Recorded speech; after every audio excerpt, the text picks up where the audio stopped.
শিক্ষক সংকটের মধ্যেই বিজ্ঞান শিক্ষকদের বদলির ঘটনায় উত্তপ্ত হয়ে উঠল দক্ষিণ ত্রিপুরার জুলাইবাড়ি। মঙ্গলবার সকালে রামরাইবাড়ি হাই সেকেন্ডারি স্কুলের ছাত্রছাত্রীরা জুলাইবাড়ির ঋষ্যমুখে সড়ক অবরোধ করে বিক্ষোভে সামিল হয়। তাদের অভিযোগ, বিদ্যালয়ে ইতিমধ্যেই শিক্ষক স্বল্পতা প্রকট। তার উপর বিজ্ঞান বিষয়ের দুই শিক্ষক প্রমোদ রঞ্জন ভৌমিক এবং জয়ন্ত মজুমদারকে অন্যত্র বদলি করা হয়েছে। এতে শিক্ষার স্বাভাবিক পরিবেশ ব্যাহত হচ্ছে বলে দাবি তোলেন তারা। অবরোধের কারণে দীর্ঘ সময় যান চলাচল বন্ধ থাকে। সাধারণ যাত্রীরা বিপাকে পড়েন। খবর পেয়ে জুলাইবাড়ি আউটপোস্টের পুলিশ এবং বিদ্যালয় পরিদর্শকের নেতৃত্বে প্রতিনিধি দল ঘটনাস্থলে পৌঁছে পরিস্থিতি নিয়ন্ত্রণে আনে। পরে প্রতিনিধি দল এবং বিদ্যালয় পরিচালন কমিটির সদস্যরা ছাত্রছাত্রীদের সঙ্গে আলোচনায় বসেন এবং শিক্ষক বদলির সিদ্ধান্ত আপাতত স্থগিত রাখার আশ্বাস দিলে অবরোধ তুলে নেয় ছাত্রছাত্রীরা।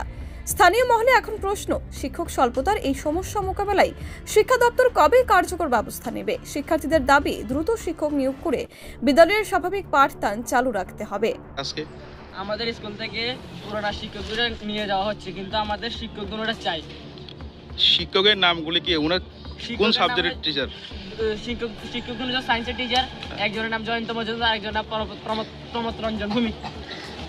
আচ্ছা, শিক্ষকের বদলে কি শিক্ষক এসেছে কি এখন? না, এখনো আসেনি। তাহলে আপনারা কি চাই এখন? আমরা পুরোনো শিক্ষকই চাই, দরকার আর নতুন শিক্ষক আসুক। আমরা পুরোনো শিক্ষক যেতে দেব না। আপনাদের যে এসএমজি কমিটি তারা সবাই জানে কি? সবাই জানে, সবাইকে জানানো হয়েছে। সবাইকে জানিয়ে আমরা এখানে বসি। আইএস অফিসার যারা যিনি দায়িত্ব আছে শিক্ষা অধিকার, তারা কি জানানো হয়েছে তোমরা? হ্যাঁ, জানানো হয়েছে। তারা কি বলছে আপনাদের? তারা বলছে আইবো কইছে তারা, আমার সঙ্গে কথা বলবো। তো তোমরা আজকে কি এখানে অবরোধ করছো? এটা কয়টা সময় দিয়ে করছো তোমরা? Bureau report, TV north east.